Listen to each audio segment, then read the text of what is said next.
అసలు prank star కదా నువ్వు. యూట్యూబ్లో ప్రాంక్స్ చేస్తూ గేస్ని చేస్తావు, చిన్న పిల్లని చేస్తావు, పెద్ద పెద్ద వాళ్ళని చేస్తావు. అసలు నీ కంటెంట్కి ఏజ్ లిమిట్ అనేది లేదు, ఫీమేల్ మేల్ ఐదర్ కూడా లేదు. అలాంటి ఒక ప్రాంక్ స్టార్ ఇప్పుడు మూవీ చేస్తున్నాడు. అసలు నీకు నమ్మకం ఉందా నీ మూవీ కనీసం 2 రోజులు ఆడుతుంది అని? ఎవరు ఆడదు మేడం. చిన్నది ఇప్పుడు చిన్న సినిమాలు 100 crores కొడుతున్నాయి, పెద్దవి ఉండట్లేదు. పెద్దవి 1000 crores కొడుతున్నాయి, చిన్నవి ఉండట్లేదు. సో ప్రయత్నం చేయాలి. ఫస్ట్ నేను యాక్టర్ వల్ల హైదరాబాద్ వచ్చాను. హైదరాబాద్ వస్తే నాకు అవకాశాలు ఇవ్వలేదు. అప్పుడు అర్థమైంది ఇది కమర్షియల్ ఫీల్డ్, డబ్బులు పెడితే మన పైన రిటర్న్ రావాలి, మనకు ఫేమ్ ఉండాలి, లేకపోతే మన పైన డబ్బులు పెట్టరు. ఫేమ్ అవ్వాలంటే ఏదో ఒకటి చేయాలి, యూట్యూబే దారి లేదా ఇన్స్టాగ్రామ్ ఫేస్బుక్ దారి నాకు అర్థమైంది. Then I bought a camera.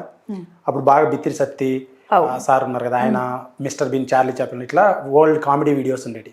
Comedy videos చేస్తే బాగుంటాయి, మనకు ఫస్ట్ ప్రజాదరణ వస్తుంది, తర్వాత ఫేమ్ అవ్వచ్చు. దెన్ వీ క్యాన్ యాక్టర్గా ప్రయత్నం చేయించాను. నేను బాగా చదువుకొని అన్నీ వచ్చా, వెల్గా బాగానే వచ్చాను. బట్ ఆ కామెడీ, ఆ సెటప్, ఆ అటైర్ నాకు సెట్ అవ్వాల నా పర్సనాలిటీకి నాకు. దెన్ ఏం వర్కౌట్ అవ్వలేదు. 2 షార్ట్ ఫిల్మ్స్ తీసా, వర్కౌట్ అవ్వలేదు. అప్పుడు ఇది ఏ ఇయర్లో? ఇది 2020, 4 years back, exactly 4 years back. Then what happen, ఇంకా ఇది అవ్వట్లేదు, ఏదన్నా సాధన చేయాలి అంటే అప్పుడు ఏం నడుస్తున్నాయి ట్రెండింగ్లో అని చూస్తే ప్రాంక్స్ నడుస్తున్నాయి. అట్లా తెలియక 2 వీడియోలు చేస్తే అవి బాగా వ్యూస్ వచ్చాయి, 50,000 60,000 వచ్చాయి స్టార్టింగ్లోనే, ఒక 1 to 2 daysలోనే. సో ఇది బాగా వస్తుందని తెలియకుండా అది మొదలుపెట్టా. నేను చదువుకున్న నాకు ప్రాంక్స్ అనేది అసలు జీరో, అండ్ అది నా వే కాదు, అది ఒక దారి పనికొచ్చింది ఇప్పుడు నేను సినిమాకి ఎదగడానికి. I don't say it's wrong or right, it's happen. నాకు తెలియకుండా చేశాను, జరిగింది. 6-7 లక్షల ఫాలోవర్స్ వచ్చారు వితిన్ 3-4 monthsలో. దెన్ ఏమైంది, ఇప్పుడు ఫేమ్ అయ్యాను, ఇప్పుడు అవకాశం ఇస్తారా అని మళ్ళీ తిరిగా. ఎవరు అప్పుడు కూడా అవకాశాలు ఇవ్వాల. అంటే సినిమా అనేది పెద్ద మీడియా, అర్థమైంది. యూట్యూబ్ వేరు, సినిమా వేరు, ఉదాహరణ వేరు, కమర్షియాలిటీ వేరు. So it takes time, lot of time అని అర్థమైంది. దెన్ నా దగ్గర కొంచెం డబ్బులు ఉండేప్పుడు, సో లెట్ స్టార్ట్ ఏ మూవీ అని కొత్త ప్రొడ్యూసర్ వస్తే 50 లక్షలు తను పెట్టేటట్టు, నేను ఒక 20 lakhs పెట్టేటట్టు, నేను 15 lakhs అలా పెట్టి చేశాం. ఫస్ట్ నేను 15 lakhs పెట్టి మ్యూజిక్ చేయించాను. దాని పేరు కొత్తపేట గ్రామం అనే సినిమా. ఆ ప్రొడ్యూసర్ హ్యాండ్ ఇచ్చి వెళ్ళిపోయాడు, ఆ సినిమా ఆగిపోయింది. ఆ సినిమా ఎప్పుడైతే ఆగిపోయిందో దెన్ నాకు ఇంకా ఇంట్రెస్ట్ పోయింది జనాల పైన. అరే ఏమో కష్టపడ్డాం, నా డబ్బులు పెట్టే వచ్చాడు, నాకు ఫేమ్ ఉంది. వాళ్ళు పెట్టమంటే నాకు ప్రొడ్యూస్ చేయలేదు, నేను పెట్టుకుంటే కూడా నాకు హెల్ప్ చేయట్లేదు, మధ్యలో వెళ్ళిపోయారు, లాస్ అయింది, సినిమా అయిపోయింది. దాంట్లో సన్నీ లియోన్ని పెట్టాలి, ఐటమ్ సాంగ్ బాగా డిజైన్ చేసుకుని బాగా చేసాం సినిమాని, గట్టిగా చేయాలి, ఇంకా కొంచెం బడ్జెట్ ఎక్కువ కష్టపడాలి. అయితే అది ఆగిపోయింది. దెన్ వాట్ హ్యాపెండ్, ఇది కాదు మనమే పెట్టుకోవాలి, గట్టిగా ఎవడి మాట వినద్దు. ఇంకా అప్పుడు అర్థమైంది, ఎవడి మాట వినద్దు ఫస్ట్ ఆఫ్ ఆల్, మనం చేయాలి. నాకు అప్పుడు అర్థమైంది. Then I started doing videos. బాగా కంటిన్యూస్గా 1.5 year రెగ్యులర్ వీడియోస్ చేశాను. I saved some money. చాలామంది యూట్యూబర్ లాగానే వాళ్ళందరూ రకరకాలుగా ఎంజాయ్ చేశారు. నేను ప్రతి డబ్బులు కూడబెట్టాను, ప్రతి రూపాయి కూడబెట్టాను. అండ్ మూవీ మొదలు పెట్టాను. అప్పుడు బాగా వ్యూస్ వచ్చేటప్పుడు ఇట్లా కళ్యాణి అనే ఆవిడ వచ్చి నాతో గొడవపడి అట్లా జరిగింది సిచ్యువేషన్. దెన్ ఇది రైట్ టైం రా, అండ్ ఇంకా వీడియోస్ చేయట్లేదు. అంటే వీడియోస్ చేయట్లేదు, ఎందుకు చేయట్లేదు అంటే అప్పటికే ఎక్స్ట్రీమ్ అయిపోయినాయి. చేసాం వీడియోస్, బాగా వ్యూస్ వచ్చాయి, ఇంకా అదే రొటీన్ కంటెంట్ కూడా రొటీన్ అవుతుంది.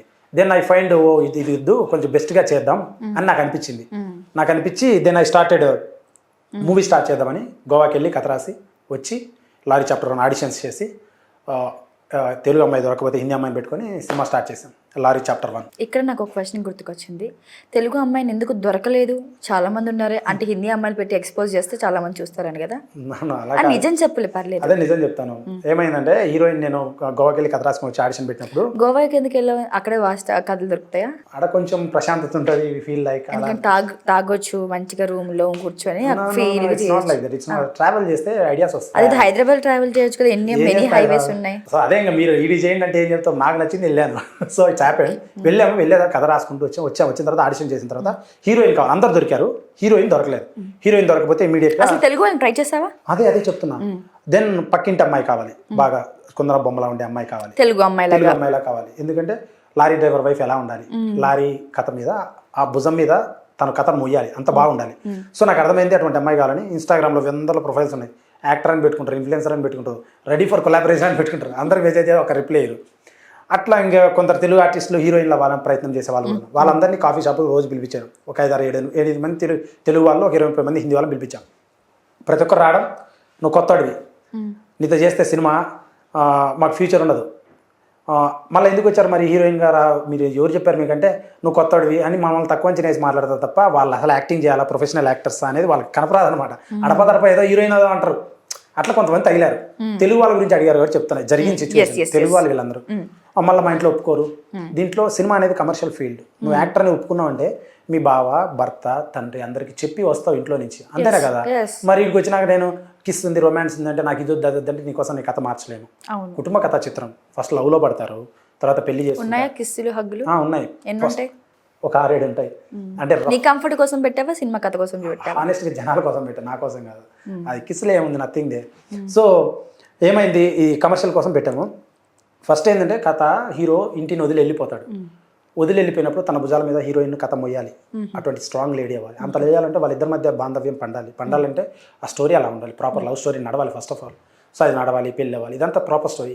ఈ ప్రొసీజర్ ఉంటుంది కదా, పెళ్ళి అంటేనే పెద్ద ప్రొసీజర్. రొమాన్స్ ఉంటాయి, బేసిక్ థింగ్స్ అవి చాలా చిన్న ప్రొసీజర్ ఉంటాయి, బేసిక్ థింగ్స్ ఉంటాయి, బిలీవబుల్ చేయాలంటే స్క్రీన్ పైన ఇవన్నీ ఉంటాయని ఎక్స్ప్లెయిన్ చేస్తాను. దెన్ వాట్ హ్యాపెన్, వద్దనుకున్నారా? వద్దని చాలా అట్లా జరగడం వల్ల ఆగస్టులో వర్షాలు పడుతున్నాయి, నేనేమో షూటింగ్కి వెళ్ళాలి, టైం లేదు నా దగ్గర, వాళ్ళ కోసం నేను ఆగలేదు. ఛాన్స్ ఇచ్చాను, దొరకలేదు, మనం ఏం చేస్తాం. దెన్ నా మేనేజర్ సుబ్బారెడ్డి అని ఉంటే అతనికి ఫోన్ చేస్తే ఒక కాంటాక్ట్ వచ్చింది.